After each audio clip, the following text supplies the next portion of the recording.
I accidentally signed up to apply to be a Rose Festival princess. It was February 2018, my senior year at Benson High School. Every Friday, we have Black Student Union meeting in my dental teacher classroom. This Friday, when I walked into the classroom, girls were signing up for something called the Rose Festival Princess. I did not know what Rose Festival is. All I knew, girls were competing to become princesses. In my country, we have prince and princesses, but prince and princesses are born into loyalty. They do not compete for it. Then I went about doing my school thing that day. I did not think too much about this Rose Festival my teachers told us about. A few days later, I got an email talking about Rose Festival Princess application process. I was like, what is this all about? Then I realized what I had signed up for that day was one of the first steps toward enrollment in the competition of the Rose Festival. After reading the email, I decided Rose Festival was out of reach for me. Look at me. I am African, Black, Muslim with a hijab. I was born in a refugee camp in Central African Republic. My 3 brothers and 2 sisters were born there too. My life was pretty simple there. Every morning, I wake up at 4 a.m., pray. After prayer, I read the Quran for 3 hours. Then I went to French school. I learned math, reading, and writing. After school, I read the Quran again. Then me and my friends, we finally went and collected firewood for our Quran night. In 2012, I moved to America. I started 8th grade. I did not know any English, and I was put in classes with kids who have been speaking English their whole life. No one could speak my language. No one could help me. I was bullied, and when I talked to the principal, she did nothing. In Africa, I was told there wasn't racism in America. And that it was land of free. But in reality, it seems like, oh, America was afraid of me. I was called a terrorist, and I was told I was hiding a weapon under my hijab. I thought I had left violence, but this was a new kind of violence. I thought the judges would look at me and just see Muslim and a Black woman, not a Rose Festival princess. What am I thinking? I went to my teacher and I told her I could not submit my application. But she was relentless. She had more faith in me than I had in myself. I came up with million excuses. At home, my parents are leaving for Africa for 3 months, leaving me and my older brother in charge of our 3 younger siblings. I was practically doing a mother's job, cooking and cleaning and taking care of their schoolwork. My teacher told me to think about it and I would be good at it. I should do the application, she said, and if I still did not want to do it, that would be okay. I had great support from great many teachers who believed in me. After talking to my teacher, I decided to go for it. My advice principal wrote my letter of recommendation.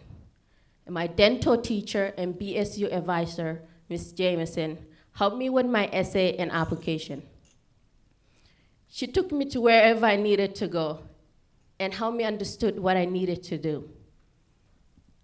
After talking to my teacher, I decided to go for it. Thanks to all this help, I submitted my application on time and made it to the first round of the competition. The first round of the competition was held at Beaverton Medical Center, where all the selected applicants were asked to come and present 2 speeches and answer questions in front of a panel of 6 judges. This was the first time I saw all these girls from all over Portland Public School, all elegant, calm, and beautiful. But then I began to listen to their conversation. It seems like all of them have been preparing for this moment their entire life. They knew everything about Rose Festival. And me, I don't know what is this all about, and I just started preparing last month. By the time I was called up to the stage to deliver my speech and answer questions, I was trembling with fear. I was so nervous I could not remember what happened in that room. But I must have done really well because I got an email saying I made it to the next round.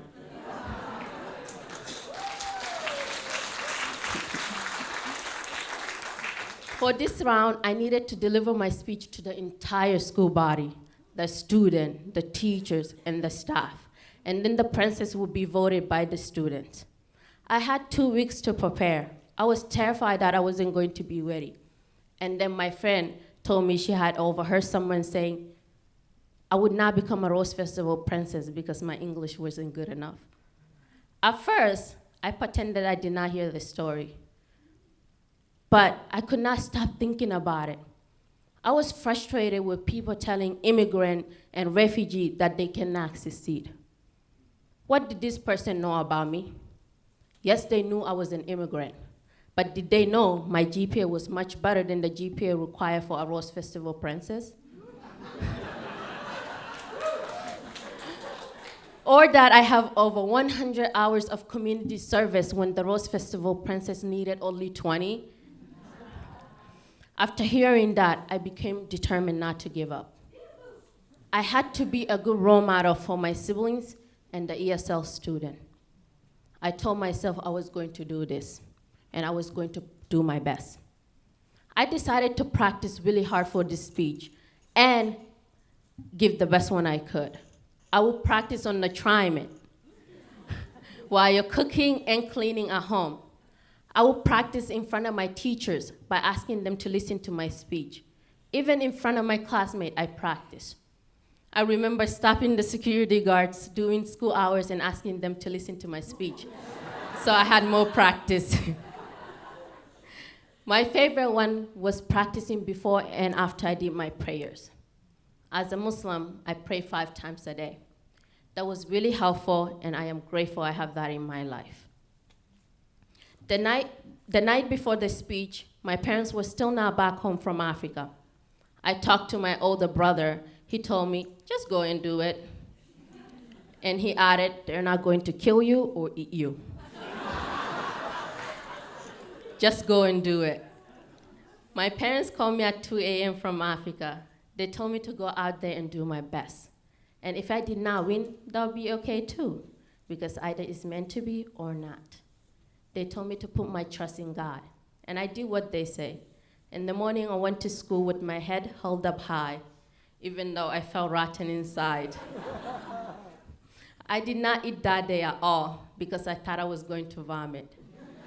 The entire school was there, about 2,000 people.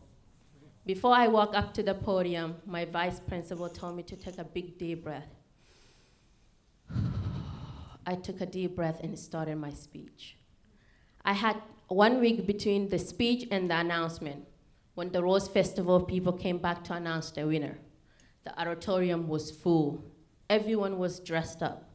The previous year princes were there too as well. All the contestants were called up to the stage.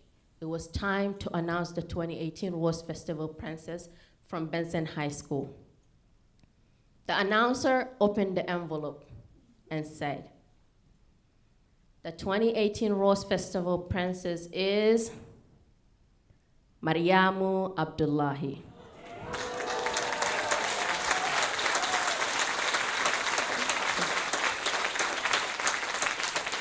I was in shock. I was the 2018 Rose Festival princess from Benson High School. People came and hugged me. I got flowers from our school principal. People were taking pictures with me. The media was there too. I couldn't even breathe. I remember my sister coming to me and telling me, please take a deep breath before you faint. I remember that moment as if it was yesterday.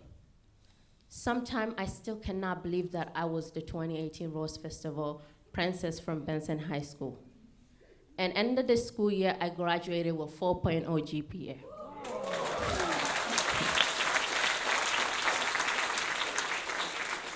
This is America. I truly believe if you want to be a princess, you can be. If you want to be elected to Congress, you can do that too.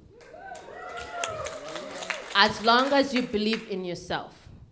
For me, what I truly believe in and working toward is to become a doctor. And that's the dream I am working on right now. Alhamdulillah, and thank you everyone so much.